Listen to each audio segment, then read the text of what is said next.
नमस्कार दोस्तों, कैसे आप सब? उम्मीद करता हूँ बहुत अच्छे होंगे, अपना और अपनों का ख्याल रख रहे होंगे। यूजीसी नेट की तैयारी जो है वो आप लोग ज़ोरों-शोरों से कर रहे होंगे। आज हम हिस्ट्री का टॉपिक आप लोगों के सामने लेकर आए हैं, जिसका नाम है मौर्यकाल। और मौर्यकाल के हम 25 नहीं बल्कि 85 यानी कि 85 क्वेश्चन आज डिस्कस करेंगे, क्योंकि बहुत बड़ा टॉपिक है, बहुत बड़ा मौर्य साम्राज्य रहा। और इसके विभिन्न पक्ष हैं, विभिन्न आयाम हैं, जैसे शासकों से संबंधित प्रश्न यूजीसी नेट में आपको पूछे जा सकते हैं, स्थापना से संबंधित, आर्किटेक्चर से संबंधित, रिलीजन से संबंधित, कर व्यवस्था से संबंधित, प्रशासन से संबंधित। तो क्या था कि ये 25 क्वेश्चन में इसकी बात बनने वाली नहीं थी, इसलिए हम आज 85 ऐसे क्वेश्चन आप लोगों के सामने डिस्कस करने के लिए उपलब्ध हैं, जो यूजीसी नेट के संबंध से बहुत इंपॉर्टेंट है, यूजीसी नेट के दृष्टिकोण से बहुत इंपॉर्टेंट है। और इन 85 क्वेश्चंस में हो सकता है कि 4 से 5 क्वेश्चन आपके आस-पास से या इनसे आ सकते हैं, यूजीसी नेट में ऐसा हो सकता है, क्योंकि मैंने प्रीवियस ईयर जो यूजीसी नेट में पूछेंगे प्रश्न, वहाँ से भी देखकर ये वीडियो आप लोगों के लिए बनाई है। और कुछ एमसीक्यूज ऐसे हैं जो बार-बार दूसरे एग्जाम में पूछे जाते हैं, वहाँ से भी मैंने आपको ये प्रश्न लेकर आया हूँ और आप लोगों के सामने डिस्कस करूँगा। ये वीडियो थोड़ी लंबी हो सकती है, अंत तक देखिए, क्योंकि बेनिफिट तभी है अगर आप इसे अंत तक देखते हैं। 85 क्वेश्चन आज हम डिस्कस करने जा रहे हैं, तो शुरू करते हैं पहले प्रश्न से, ठीक है? तो पहला जो प्रश्न यहाँ पर आता है वो है, अशोक का कौन-सा अभिलेख उसके कलिंग युद्ध के पश्चात हुए हृदय परिवर्तन का प्रमाण है? अभी-अभी हरियाणा कॉलेज कैडर हुआ था, उसमें कलिंग युद्ध से संबंधित एक प्रश्न पूछा गया था कि अशोक ने कलिंग युद्ध जो है वो अपने राज्याभिषेक के कौन से वर्ष, उसके बाद कितने वर्ष बाद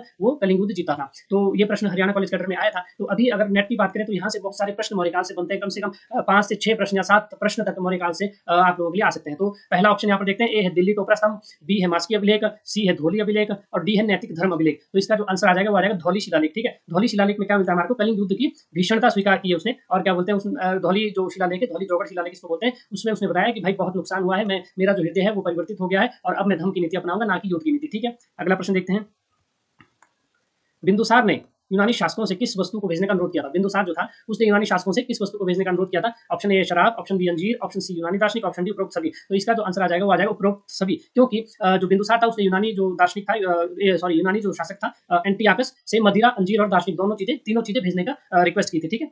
अगला प्रश्न देखते हैं, अर्थशास्त्र अर्थशास्त्र के लेखक कौटिल्य किस मौर्य सम्राट के प्रधानमंत्री थे? किस मौर्य सम्राट के प्रधानमंत्री थे? तो यहाँ पर देखने को मिल जाता है ऑप्शन ए बिंदुसार, ठीक है? Option B Chandragupta Maurya, option C Ashoka और ऑप्शन डी दशरथ। तो यहाँ पर आंसर क्या आ जाएगा? चंद्रगुप्त मौर्य आ जाएगा, ऑप्शन बी आपका सही आंसर आ जाएगा। कौटिल्य ने चंद्रगुप्त को सत्ता दिलाने में मदद की और अर्थशास्त्र की रचना की। कौटिल्य के बारे में जो चंद्रगुप्त मौर्य के दरबार में थे। अगला जो प्रश्न है वो है, अशोक द्वारा बौद्ध धर्म के प्रचार प्रसार के लिए बौद्ध सभा का आयोजन किया था? कौन सी बौद्ध सभा का आयोजन किया था? ऑप्शन ए प्रथम, द्वितीय, तृतीय या चतुर्थ। तो अशोक ने जो है वो तृतीय बौद्ध संगीति का आयोजन किया था, ठीक है? अशोक काल में कौन सी बौद्ध संगीति हुई थी? तृतीय बौद्ध संगीति हुई थी, ठीक है?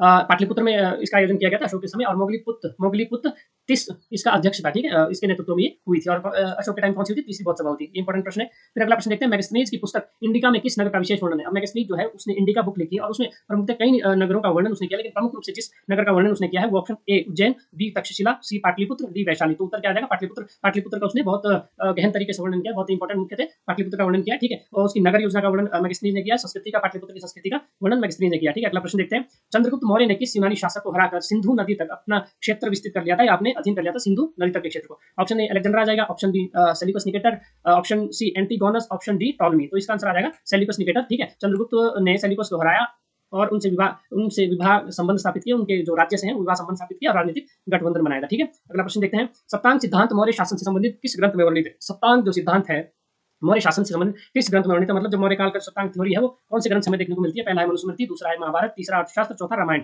तो अर्थशास्त्र इसका सही आंसर आ जाएगा, ठीक है? अर्थशास्त्र में राज्य के 7 अंगों की व्याख्या है, जिसमें राजा, अमात्य, जनपद, दुर्ग, कोष, सेना, मित्र, ये 7 क्या है? आपके सप्तांग थ्योरी में आते हैं कि ये लोग क्या है? राज्य को चलाते हैं, राजा चलाता है, अमात्य चलाता है, जनपद है, दुर्ग है, कोष है, सेना, मित्र। यहाँ से इंपॉर्टेंट है, ये प्रश्न कई बार यूजीसी नेट में पूछा गया है कि इनमें से सप्तांग सिद्धांत या सप्तांग थ्योरी के में 7 लोग कौन नहीं है? मतलब 4 ऑप्शन आपको दिए जाएंगे, उसमें से एक नहीं रहेगा, तो आपने वहां पर ये चीजें याद कर लेनी है, रट लेनी है कि राजा, अमात्य, जनपद, दुर्ग, कोष, सेना, मित्र, ये 7 लोग जो है अर्थशास्त्र में मिलते हैं हमें। कौटिल्य अर्थशास्त्र में सप्तांग थ्योरी उन्होंने दी है, ठीक है?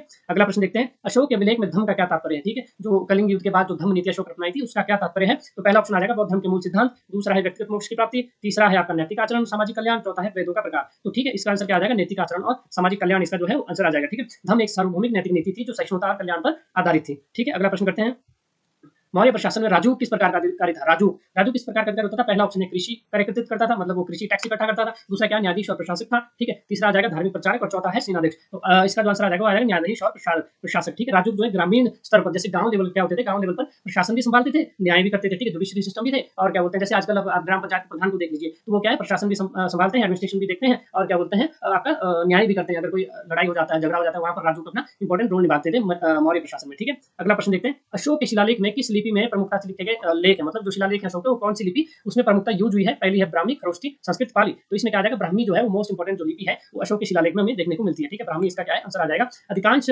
जो अशोक के अभिलेख है वो ब्राह्मी लिपि में प्राप्त होते हैं। खरोष्टी भी उनके इसमें लिपि जो है यूज हुई है, अरामाइक लिपि भी अशोक के इसमें यूज हुई है अभिलेख में, जो अशोक ने अभिलेख लिखवाए थे, ठीक है। अगला प्रश्न देखते हैं, मौर्य काल में राज्य के मुख्य आय का स्रोत क्या था? मौर्य काल में यदि राज्य की जो इनकम है कैसे आती थी, तो ऑप्शन ए है कृषि से, बी है व्यापार से, सी है खान खजाना, और डी है दान से। तो मोस्ट इंपोर्टेंट जो प्रश्न यहाँ पर देखा जा रहा है, तो ये कृषि से जो है वो मौर्य जो काल की प्रमुख इनकम जो है आती थी, ठीक है। कृषि का राज्य का प्रमुख आय स्रोत होता था, जो विभिन्न फसलों से लिया जाता था, ठीक है। अगला प्रश्न देखते हैं, मौर्य सेना का प्रधान हथियार कौन सा था? प्रधान हथियार जो मौर्य की जो सेना है उसमें इंपॉर्टेंट जो उनके पास एक हथियार होता था वो कौन था? पहला है तलवार, बी है भाला, सी है बाण और धनुष, डी है भाला और गदा। तो बाण और धनुष इनके प्रमुख हथियार उस टाइम थे। ऐसा नहीं है कि आपके पास कोई तोप थी या आजकल की AK-47 थी, ऐसा कुछ भी नहीं होता था। मौर्य काल में क्या था कि बाण और धनुष ही उनके मुख्य हथियार हुआ करते थे, ठीक है। मौर्य सेना में धनुष बाण प्रमुख उपयोग होता था, साथ में हाथी और घोड़े की सेना भी होती थी, ठीक है। अगला प्रश्न देखते हैं, मौर्य काल के दौरान शिक्षा का प्रमुख केंद्र कौन सा था? ठीक है, शिक्षा का ये भी बहुत इंपॉर्टेंट प्रश्न है, कई बार पूछा गया है, ठीक है। ऑप्शन ए है नालंदा, ऑप्शन बी है तक्षशिला, ऑप्शन सी है मागध विश्वविद्यालय, ऑप्शन डी है काशी विश्वविद्यालय। तो इसका जो आंसर आ जाएगा वो आ जाएगा तक्षशिला विश्वविद्यालय, ठीक है। तक्षशिला मौर्य काल में शिक्षा और वेद पुराण की पढ़ाई का एक प्रमुख स्रोत था, ठीक है। अगला प्रश्न देखते हैं, अशोक के शिलालेखों से पता चलता है कि वो किस धर्म का प्रचार करते थे? तो ऑप्शन ए सीधा साधा प्रश्न है, ऑप्शन ए जैन धर्म, ऑप्शन बी हिंदू धर्म, ऑप्शन सी बौद्ध धर्म, ऑप्शन डी शैव धर्म। तो इसका जो आंसर आ जाएगा ऑप्शन सी आ जाएगा बौद्ध धर्म, ठीक है। बौद्ध धर्म का जो है वो सीधा साधा प्रचार करते थे, ठीक है। व्याख्या अशोक ने बौद्ध धर्म के नैतिक सिद्धांतों का जो है वो प्रचार किया था, ठीक है।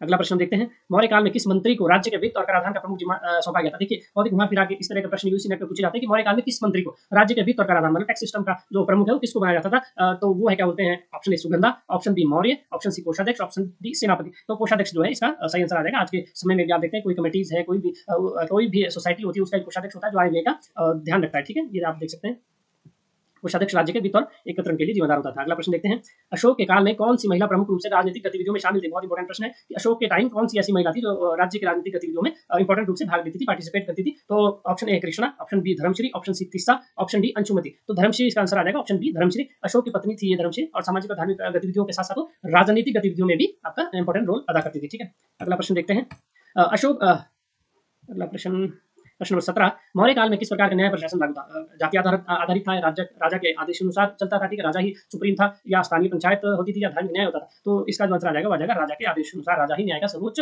नेता था, ठीक है। न्याय व्यवस्था राजा के आदेश अनुसार चलती थी, न्यायाधीश राजा द्वारा नियुक्त किए जाते थे, ठीक है। अगला प्रश्न देखते हैं, अशोक ने किस नगर को अपनी राजधानी बनाया था? कहां पर अशोक की राजधानी थी? Option A Pataliputra, B Magadh, C Kaushal, D Vaishali. तो उत्तर आ जाएगा पाटलिपुत्र, ठीक है। अशोक की राजधानी कहां थी? आपकी पाटलिपुत्र में थी, ठीक है। मौर्य काल की राजधानी पाटलिपुत्र थी, और ये प्रशासनिक केंद्र भी मौर्य काल में रहा इंपॉर्टेंट है, ठीक है। मौर्य काल के दौरान किस धर्म का प्रभाव सबसे अधिक था? तो ऑप्शन ए जैन धर्म, बी बौद्ध धर्म, सी हिंदू धर्म, और डी सिख धर्म। तो इसका आंसर क्या आ जाएगा? बौद्ध धर्म आ जाएगा, ठीक है।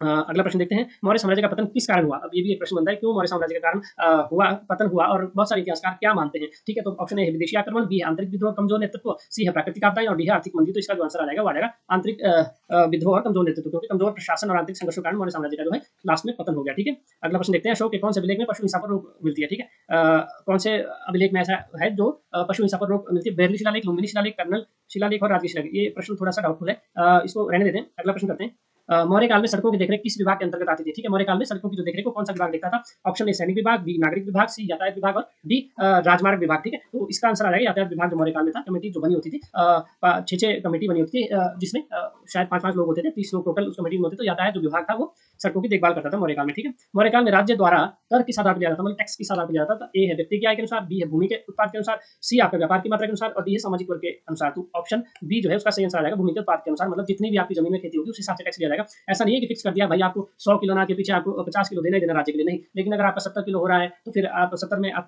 उतना कम कर दिया जाता है। यदि आपका 2 क्विंटल हो रहा है या 200 किलो अनाज आपके पास है तो उस हिसाब से टैक्स लिया जाएगा। मतलब जितना उत्पादन आप खेती में करेंगे, अगर फसल अच्छी हो रही है तो टैक्स ज्यादा होगा, अगर फसल कम हो रही है तो टैक्स क्या है, कम हो जाता था। ठीक है, अगला प्रश्न देखते हैं, मौर्य साम्राज्य के दौरान किसका निर्माण शिल्प कला का उत्कृष्ट उदाहरण माना जाता है? ऑप्शन ए स्तूप, ऑप्शन बी महल, ऑप्शन सी किला, ऑप्शन डी मंदिर। तो ऑप्शन ए जो इसका सही आंसर आ जाएगा। ठीक है, स्तूप इसका जो है सही आंसर आ जाएगा। ठीक है, मौर्यकालीन स्तूप जैसे सांची का स्तूप, शिल्पकला के अद्भुत उदाहरण है। ठीक है, स्तूप जो है मौर्यकाल में बहुत सारा आर्किटेक्चर मौर्यकाल में बना, स्तूप बने, ठीक है, महल बने, किले बने, मंदिर बने, लेकिन क्या है, स्तूप जो है इंपॉर्टेंट जो है मुख्य रूप से शिल्पकला का उदाहरण मौर्यकाल में देखा जाता है। और इन्हीं स्तूप से सबसे पहले क्या बोलते हैं, यहाँ हरियाणा कॉलेज कैडर में भी स्तूप से प्रश्न आया था, और गांधार कला शैली से, कुषाण कला शैली से यहाँ से भी प्रश्न जो है वो कॉलेज कैडर में भी बनते हैं और यूजीसी नेट में भी बनते हैं। ठीक है, 25वां प्रश्न देखते हैं, अशोक की कौन सी नीति साम्राज्य में सामाजिक समरसता और शांति बनाए रखने पर केंद्रित थी? ऑप्शन ए है न्याय नीति, ऑप्शन बी धम्म नीति, ऑप्शन सी सैन्य नीति, ऑप्शन डी आर्थिक नीति। तो ये जो धम्म नीति जो अशोक ने अपनाई थी, ये इसका सही आंसर आ जाएगा। ठीक है, धम्म नीति जो थी, धम्म नीति नीति ने साम्राज्य में सहिष्णुता, अहिंसा और सामाजिक कल्याण को उन्होंने बढ़ावा दिया था। ठीक है, कलिंग युग के पश्चात इन्होंने अपनाई थी। अब 25 क्वेश्चन हमने कर लिया। प्रशासन और शासन व्यवस्था से हम और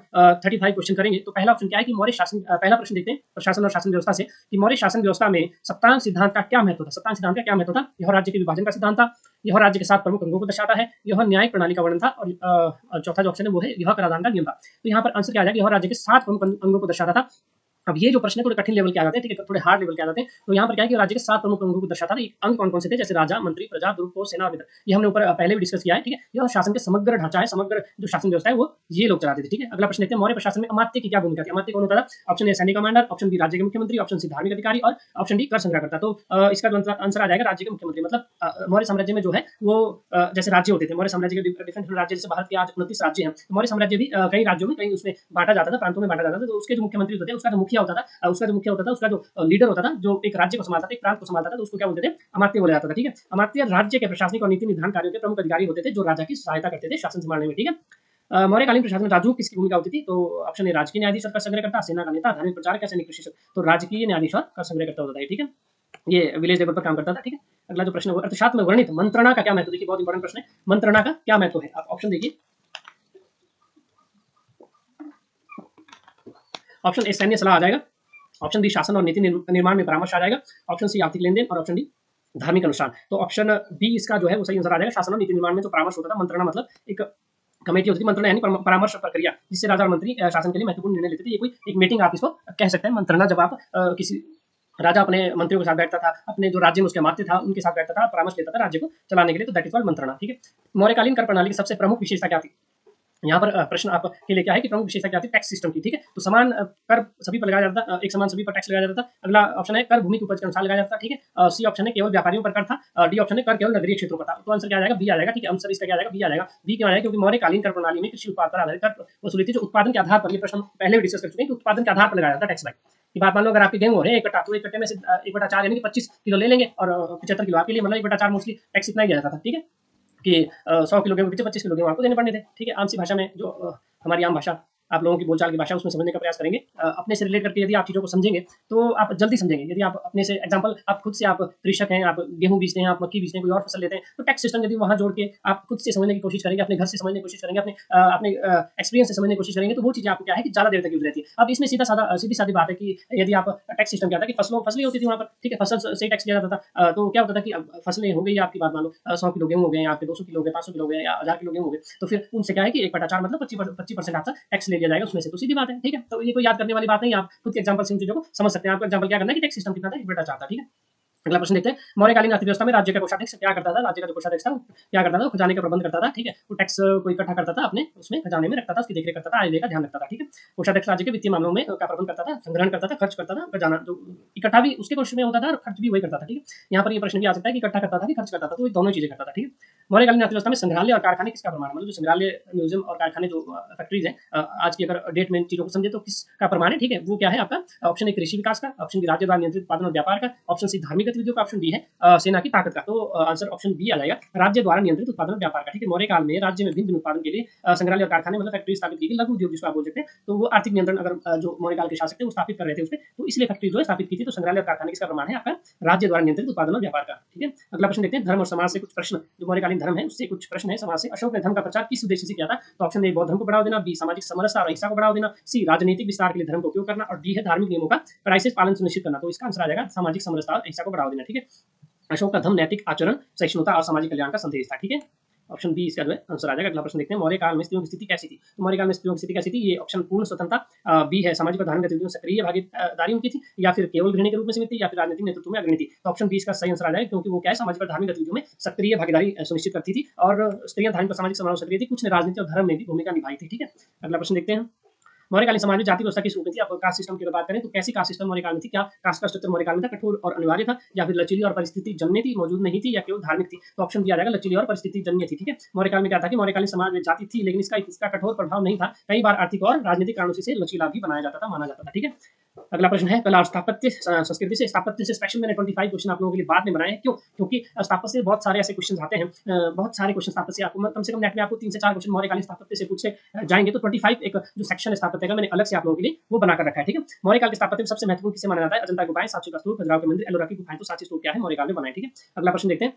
एक्सप्लेनेशन देखते हैं, इसकी व्याख्या देख लेते हैं। साँची स्तूप मौर्यकाल में बहुत स्थापत्य कला का उत्कृष्ट उदाहरण है जो धार्मिक और कलात्मक दृष्टि से महत्वपूर्ण है। ठीक है, अगला प्रश्न देखते हैं। मौर्यकाल में स्तंभ कला का प्रमुख उदाहरण कौन सा है? कि स्तंभ कला जो मौर्यकाल में शुरू हुई थी वो कौन सा उसका मुख्य उदाहरण है? लौह स्तंभ, अशोक स्तंभ, मीनाक्षी स्तंभ, हड़प्पा स्तंभ। तो अशोक स्तंभ इसका उत्तर आ जाएगा, ऑप्शन बी। अशोक स्तंभों में शेर स्तंभ शांति और न्याय के प्रतीक ब्राह्मी लिपि में लिखे गए। जो अशोक का स्तंभ है उसमें क्या है कि वो शेर है, शेर बने हुए शेर स्तंभ है, शांति और न्याय के प्रतीक तथा ब्राह्मी जो लिपि है उसमें यूज की गई है। मौर्यकालीन कला में शिलालेखों की भाषा क्या थी? संस्कृत, पाली, प्राकृत, तमिल, खरोष्टी। पाली और प्राकृत जो है वो शिलालेखों की भाषा थी। खरोष्टी में भी लिखे गए, अरमाइक लिपि में भी लिखे गए, लेकिन भाषा जो है पाली और प्राकृत थी प्रमुख रूप से। ठीक है, अशोक के अभिलेख मुख्य प्राकृत भाषा में ब्राह्मी लिपि में लिखे गए। ठीक है, भाषा प्राकृत है और लिपि ब्राह्मी है। खरोष्टी लिपि है, अरमाइक भी लिपि है, लेकिन भाषा जो है वो प्राकृत है। ठीक है, पाली और प्राकृत थी। अब विदेश नीति से कुछ प्रश्न आप लोगों के सामने। जो सामरिक पहलू जो मौर्यकाल के शासकीय देशों से कैसा उनका संबंध था? तो मौर्यकाल में चंद्रगुप्त मौर्य ने किस विदेशी शासक के साथ समझौता किया था? तो ये बहुत इंपॉर्टेंट प्रश्न है। पहला यूनानी राजा टॉलेमी, बी यूनानी राजा सेल्यूकस निकेटर, सी यूनानी राजा अलेक्जेंडर और डी यूनानी राजा एंटिगोनस। तो यूनानी राजा सेल्यूकस इसका आंसर आ जाएगा। ठीक है, चंद्रगुप्त मौर्य ने सेल्यूकस निकेटर से युद्ध के बाद समझौता किया था, राजनीतिक गठबंधन उसके साथ बनाया था। अगला प्रश्न देखते हैं। मौर्य की साम्राज्य की सैन्य ताकत का आधार क्या था? पैदल सेना या घुड़सवार, हाथी सेना या पैदल सेना का संयोजन, मतलब कट्ठी, तीनों चीजें, कट्ठी तो पर बंदूकें या फिर नौसेना। तो ऑप्शन बी इसका आंसर आ जाएगा, घुड़सवार, हाथी सेना और पैदल तीनों ही चीजें मौर्यकाल में सेना के रूप में आपको देखने को मिलती है। ठीक है, हाथी सेना भी थी मौर्यकाल में। इंपॉर्टेंट है कि हाथी सेना भी थी, घोड़े भी थे, पैदल भी थे और क्या है रथ सेना भी देखने को मिलती है। ठीक है, अगला प्रश्न देखते हैं। मौर्यकाल में विदेशी संबंधों के प्रमुख स्रोत कौन कौन से? विदेशी सोर्सेज जो है मौर्यकाल के बारे में बताते हैं। वही यात्रा करने वाले तीर्थयात्री। बी है राजदूत और व्यापारिक दूत, सी है विदेशी विद्वान, डी है सैनिक अघोषित व्यापारी। तो राजदूत और व्यापारिक जो दूत मौर्यकाल में है वो मौर्यकाल के बारे में इंपॉर्टेंट चीजें आपको बताते हैं। ठीक है, अगला जो प्रश्न है वो देखते हैं। मौर्यकाल के प्रमुख व्यक्तित्व और उनके योगदान के बारे में देखते हैं। चंद्रगुप्त मौर्य की सत्ता में आने में किसका प्रमुख योगदान रहा? अशोक, कौटिल्य, चाणक्य, बिंदुसार, मेगस्नी। तो इसका आंसर आ जाएगा कौटिल्य। आप भली बात जानते हैं, डिस्कस करने की जरूरत नहीं है। ठीक है, अशोक ने अपने शासन में किस धर्म को अपनाया और उसका प्रचार किया? वो था बौद्ध धर्म। आप डायरेक्टली इसको देख सकते हैं। ठीक है, इजी प्रश्न है। अगला प्रश्न देखते हैं। बिंदुसार मौर्य के शासनकाल की प्रमुख विशेषता क्या थी? ठीक है, सैन्य विस्तार था, धार्मिक सहिष्णुता थी, या प्रशासनिक स्थिरता थी, या विदेशी आक्रमण था, या फिर आर्थिक संकट था? तो बिंदुसार के टाइम क्या था कि धार्मिक सहिष्णुता, प्रशासनिक स्थिरता थी, मतलब स्थिरता थी, प्रशासन में उथल पुथल नहीं थी, बिल्कुल बैलेंस्ड जो है वो चीजें चल रही थी। ठीक है, अगला प्रश्न देखते हैं।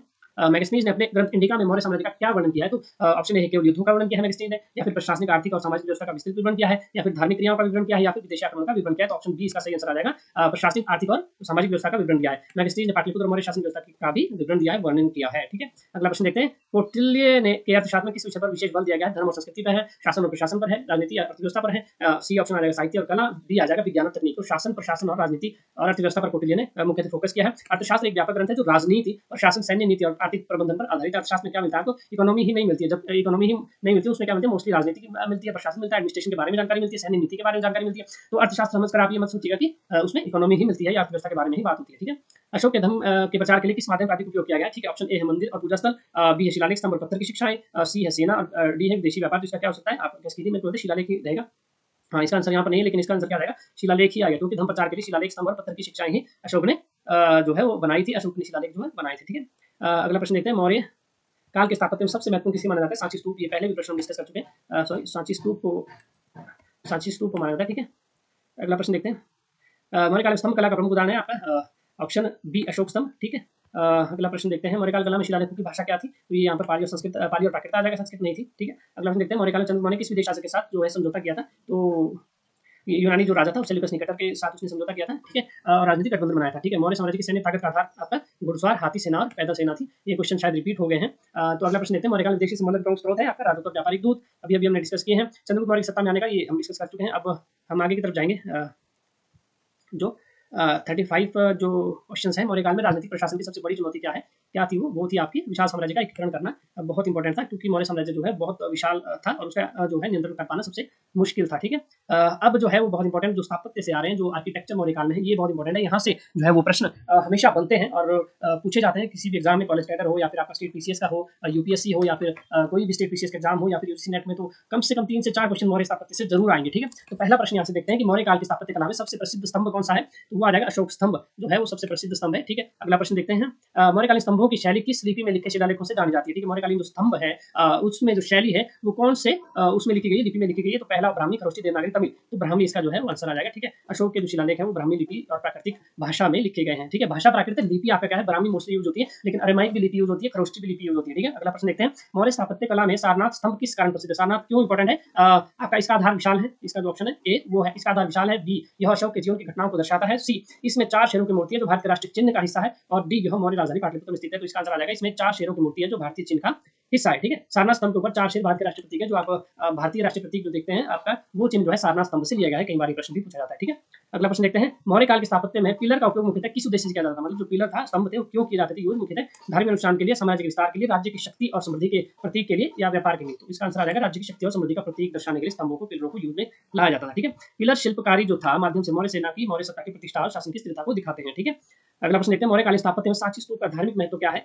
इसका जो उत्तर आ जाएगा वो आ जाएगा बौद्ध धर्म का प्रमुख स्मारक, क्योंकि हिंदू मंदिर से नहीं है, जैन तीर्थ से संबंधित भी नहीं है। सांची का स्तूप बौद्ध धर्म का प्रमुख एक स्मारक है। ठीक है, सांची जो स्तूप है भगवान बुद्ध के स्मरणार्थ निर्मित था। ठीक है, उनकी याद में निर्माण इसका किया गया था। ठीक है, मौर्यकालीन स्तंभों के शीर्ष पर प्रमुख रूप से कौन सा जानवर बना होता है? ये बहुत इंपॉर्टेंट क्वेश्चन है कि शीर्ष पे, स्तंभों के शीर्ष पे यानी ऊपर जो है वो कौन सा प्रमुख जानवर बनाया था? तो ऑप्शन ए है शेर, बी हाथी, सी घोड़ा और डी बाघ। तो इसका आंसर आएगा शेर। ठीक है, शेर मौर्य साम्राज्य के राजसी और शक्ति का भी प्रतीक था। ये भी प्रश्न यहाँ पर बन सकता है कि शेर जो है वो मौर्य साम्राज्य का राजसी और शक्ति का प्रतीक था। ठीक है, मौर्यकालीन स्थापत्य लौह स्तंभ किसके लिए प्रसिद्ध था? स्थापत्य में जो लौह स्तंभ आपका बनाया गया वो किसके लिए प्रसिद्ध है? लौह स्तंभ जो है वो किसके लिए प्रसिद्ध है? वो इसकी कालेपन के लिए, या फिर इसकी लंबाई या जंग रोधी धातु के कारण, या इसके धार्मिक शिलालेखों के कारण, या फिर इसे शेर की मूर्ति के कारण? तो ये अपनी लंबाई और जंग रोधी धातु के कारण था। लौह स्तंभ जो है वो सर्दियों में जंग रहित रहता है, बरसात में इसमें जंग ही नहीं लगा, ऐसा लोहा प्रयोग किया गया जिसमें आज तक जंग ही नहीं लगा, इसलिए फेमस है, प्रसिद्ध है। ठीक है, मौर्यकालीन स्थापत्य में गुफाएं किस धर्म से संबंधित है? ये बहुत इंपॉर्टेंट है कि मौर्यकालीन जो गुफाएं हैं, 12 की गुफाएं हैं, और दूसरी जो गुफाएं हैं क्या बोलते हैं, सप्तपर्णी गुफा है, और बहुत सारी ऐसी गुफाएं हैं जो मौर्यकालीन बनी हुई है। तो वो किससे संबंधित है? तो मुख्यतः वो बौद्ध धर्म से संबंधित है। ठीक है, अजंता की गुफाएं हैं, एलोरा की गुफाएं हैं, ठीक है, आपका बराबर की गुफाएं हैं, वो किससे संबंधित है? आपका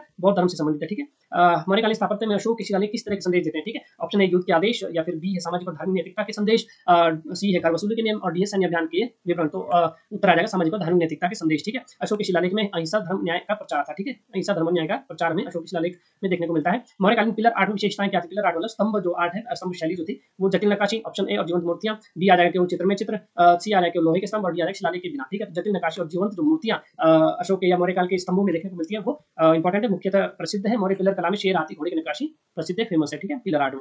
अगला प्रश्न है, मौर्यकालीन स्थापत्य में स्तंभों के आधार में क्या लिखा होता था? मतलब मौर्यकालीन स्थापत्य में स्तंभों के आधार पर क्या लिखा होता था? राजा के विरुद्ध, राजा के युद्ध विवरण, धार्मिक उपदेश और आदेश, व्यापार नियम, खेती के नियम। तो क्या लिखा जाता था? धार्मिक उपदेश लिखा जाता था और आदेश लिखा जाता था। ठीक है, अशोक ने अपने स्तंभों पर धर्म प्रचार के आदेश लिखे थे। अगला प्रश्न है, मौर्यकालीन स्थापत्य कला में सांची स्तूप का निर्माण किसने करवाया था? सांची का आपका अशोक ने ही करवाया था। ठीक है, बौद्ध धर्म के प्रचार प्रसार हेतु। अगला प्रश्न देखते हैं, मौर्यकालीन स्थापत्य कला में एलोरा गुफाएं किस धर्म से संबंधित है? तो ये केवल बौद्ध से, केवल हिंदू से, या केवल जैन से, या हिंदू, बौद्ध और जैन तीनों से? तो इसका आंसर बौद्ध, हिंदू और जैन तीनों से आ जाएगा। बहुत इंपॉर्टेंट प्रश्न है। एलोरा में जो तीनों धर्म गुफाएं मिलती है बहुत इंपॉर्टेंट है, कई बार ये प्रश्न पूछा गया, कई बार, बहुत बार ये प्रश्न पूछा गया। ठीक है, बहुत बार। तो आप इसको ध्यान रख सकते हैं कि ये तीनों एलोरा की जो गुफाएं वो हिंदू, बौद्ध और जैन तीनों से संबंधित है। ठीक है, मौर्यकालीन राजगीर की गुफाएं का क्या महत्व? जो राजगीर की गुफाएं थी उसका क्या इंपॉर्टेंट है मौर्य काल में? वो है जैन धर्म के तीर्थ के स्थल, या फिर बौद्ध भिक्षुओं के आश्रय, या राशि निवास, या युद्ध भंडार। तो जो राजगीर की जो गुफाएं हैं वो बौद्ध भिक्षुओं के आश्रम स्थल थे, वहां पर बौद्ध भिक्षु रहते थे। जब बरसात होती थी तो वहां पर निवास करते थे, उसके बाद वो प्रचार प्रसार के लिए आगे निकल जाते थे गाँव में। ठीक है, मौर्यकालीन स्थापत्य में धम्म स्तंभ का उद्देश्य क्या था? ऑप्शन ए युद्ध की घोषणा करना, बी है धर्म और नैतिकता का प्रचार, सी है कर वसूली करना, और डी है राजकीय संदेश। तो धर्म और नैतिकता का प्रचार इसका उत्तर आ जाएगा। ठीक है, कई बार ये प्रश्न रिपीट हो गया है, कई बार हमने डिस्कस कर लिया, तो आपको याद हो ही गया होगा। ठीक है, धम्म स्तंभ का उद्देश्य लोगों को अहिंसा करना और नैतिकता जीवन जीने की प्रेरणा देता था। ठीक है, बुद्धिज्म को बहुत प्रमोट किया अशोक ने, जो आप उनके शिलालेखों में, अभिलेखों में देखने को मिल सकता है। ठीक है, मौर्यकालीन स्थापत्य कला में अशोक के स्तंभों में मुख्य रूप से कौन से जानवरों के चित्र पाए जाते हैं? ये बहुत इंपॉर्टेंट है, और ये अभी कॉलेज कैडर हरियाणा में भी पूछा गया था कि कौन कौन से जानवरों के चित्र आपको सांची या सारनाथ इस तरह का पूछा गया था। तो ऑप्शन क्या है? शेर, हाथी, बैल, घोड़ा, बाघ, शेर, उल्लू, हाथी, शेर, सांप, बाघ, हाथी, हाथी, गैंडा, शेर, मृग। तो शेर, हाथी, बैल, घोड़ा आपको क्या है? अशोक के स्तंभ पर मुख्यतः देखने को मिल जाते हैं। ठीक है, अशोक के स्तंभ पर ये जानवर समृद्धि और शक्ति के प्रतीक थे। तो ऐसा नहीं कि यहाँ से प्रश्न नहीं बनते, मौर्य स्थापत्य से बहुत सारे प्रश्न बनते हैं। आपको ये और ज्यादा क्लियर करने की जरूरत है। आप इसको पढ़िए, देखिए, और स्थापत्य से 101% में बोल रहा हूँ, 3 से 4 क्वेश्चन आपको यूसी नेट में देखने को मिलेंगे ही मिलेंगे। ठीक है, मौर्यकालीन स्थापत्य कला में सिंह स्तंभ का क्या महत्व? सिंह स्तंभ क्या था? तो देखते हैं, यह सैनिक शक्ति का प्रतीक था, या फिर यह धार्मिक पूजा का स्थान था, या फिर यह न्याय का प्रतीक था, या राजा के राजसी गौरव का प्रतीक था? तो आंसर क्या आ जाएगा? राजा के राजसी गौरव का प्रतीक था ये। ठीक है, सिंह स्तंभ मौर्य राजा की शक्ति और वैभव को दर्शाते हैं। अगला प्रश्न देखते हैं, मौर्यकालीन स्थापत्य में सारनाथ का स्तंभ किस लिए विख्यात है? किस स्थल पर विख्यात है? सारनाथ का स्तंभ कहाँ पर है? तो ऑप्शन बी इसका आंसर आ जाएगा, सारनाथ स्तंभ सारनाथ में ही है। ठीक है, यहाँ पर क्या है कि भगवान बुद्ध ने अपना पहला उपदेश कहाँ दिया था? सारनाथ में दिया था। ठीक है, भगवान बुद्ध से भी एक प्रश्न हरियाणा कॉलेज के अंदर में आया था कि मैं भूल गया, वो मैं आपको डिस्कस शायद पुरानी वीडियो में मैंने जब हरियाणा आंसर की दी है तो वहाँ पर वो प्रश्न मैंने डिस्कस किया, आप वहाँ पर उसको जाके देख सकते हैं। ठीक है। मौर्यकालीन स्थापत्य में ब्राह्मी लिपि का क्या महत्व था? तो मोस्टली इंपॉर्टेंट क्या है कि ब्राह्मी लिपि ही मोस्टली जो है मौर्यकालीन जो स्थापत्य है या स्तंभलेख है या शिलालेख है वहाँ पर यूज हुई है। तो इसका आंसर आ जाएगा धार्मिक संदेश और शासन के निर्देश लिखने के लिए इसको प्रयोग में लाया गया था ब्राह्मी लिपि को। ठीक है। मौर्यकालीन स्थापत्य कला में स्तंभों का निर्माण किस सामग्री से किया जाता था? इंपॉर्टेंट है कि भाई स्तंभ जो है स्थापत्य है कैसे किस तरह से निर्माण किया जाता था, कौन सा मटेरियल इसमें यूज किया जाता था? तो ऑप्शन ए है लकड़ी, बी है पत्थर, सी ईंट और डी धातु। तो इसका जो उत्तर है वो आ जाएगा पत्थर यानी सैंडस्टोन। मौर्य स्तंभ जो है मुख्यतः जो है लाल और पीले सैंडस्टोन से बनाए गए, लाल या पीले पत्थरों से बनाए गए। ठीक है। मौर्यकालीन स्थापत्य कला का सबसे बड़ा योगदान क्या है कि शिलालेखों की शुरुआत हुई या फिर धार्मिक स्थापत्य और पिलर कला का विकास हुआ, धातु से मंदिर निर्माण हुआ या फिर व्यापारिक भवन निर्माण? तो आंसर क्या आ जाएगा धार्मिक स्थापत्य और पिलर कला का विकास। ठीक है। यहाँ पर आप देख सकते हैं स्तूपों का, स्तंभों का, शिलालेखों का विकास है वो मौर्यकाल में आपको देखने को मिलता है। मौर्यकालीन स्थापत्य कला में अशोक स्तंभ मुख्यतः किस शैली में बनाए गए? तो आप ग्रीको रोमन या फिर भारतीय पारंपरिक या मौर्य क्लासिकल या फिर फारसी? तो मौर्य की अपनी कला थी, इसने कहीं से भी कॉपी पेस्ट नहीं किया था। ठीक है। मौर्य स्तंभों को सूक्ष्म सटीक सटीक शिल्पकारी देखने को मिलती है, ये कोई कॉपी पेस्ट नहीं है, ना तो ग्रीको रोमन से है या फिर कहीं और से, ये पूर्णतः भारतीय शैली थी, मौर्य क्लासिकल शैली थी। ठीक है। अगला प्रश्न देखते हैं, मौर्यकालीन स्थापत्य में सांची स्तूप का मुख्य उद्देश्य क्या था? ठीक है। बुद्ध के अवशेषों को संरक्षित करना इसका जो है वो प्रमुख जो है उद्देश्य था, इसीलिए इसको बनाया गया था। सांची के स्तूप जो है बुद्ध के अवशेषों पर बनाया गया है, ये आप देख सकते हैं।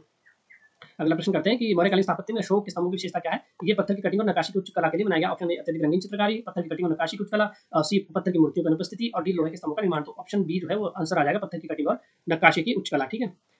अंतिम प्रश्न शायद ये रहेगा, मौर्यकालीन स्थापत्य कला में अशोक के शिलालेख किस प्रकार के हैं? धार्मिक प्रचार के लिए, केवल प्रशासनिक आदेशों के लिए या व्यक्ति जीवन के लिए या युद्ध योजनाओं के लिए? तो ये धार्मिक प्रचार के लिए, ऑप्शन ए जो है वो धार्मिक प्रचार के लिए, तो वहाँ पर आदेश उसमें लिखे गए शिलालेख समाज में नैतिकता और धार्मिक शिक्षा के प्रचार प्रसार के लिए अशोक ने बनाए थे। ये था मौर्यकाल के जो 85 क्वेश्चन आप लोगों के सामने मैंने डिस्कस किए। ये बहुत कुछ प्रश्न है आपका इजी टू मॉडरेट प्रश्न है, जो लगभग हम हरियाणा अभी कॉलेज कर रहा था, इस तरह के प्रश्न हरियाणा कॉलेज करने में थोड़े से इजी टू मॉडरेट पूछे गए थे। मौर्यकाल से हम लगभग 50 क्वेश्चन और डिस्कस करेंगे। अगली वीडियो में 50 ऐसे क्वेश्चन होंगे जो जिसका लेवल थोड़ा टफ होगा। ठीक है। जिसको डिस्कस जरूर करेंगे, क्योंकि मौर्यकाल से आपको 5 से 7 क्वेश्चन अवश्य ही देखने को मिलेंगे यूसी नेट में, जिसको दोबारा से 85 क्वेश्चन आज हमने डिस्कस किए हैं। लगभग 50 के आसपास मैं एक और वीडियो बनाऊंगा, क्योंकि ये वीडियो बहुत लंबी हो जाएगी। 50 के आसपास ऐसे प्रश्न है जो या तो फिर यूसी नेट में पहले आ चुके हैं या फिर किसी कॉलेज कैडर में पूछे गए हैं या फिर किसी पीजीटी के एग्जाम में पूछे गए।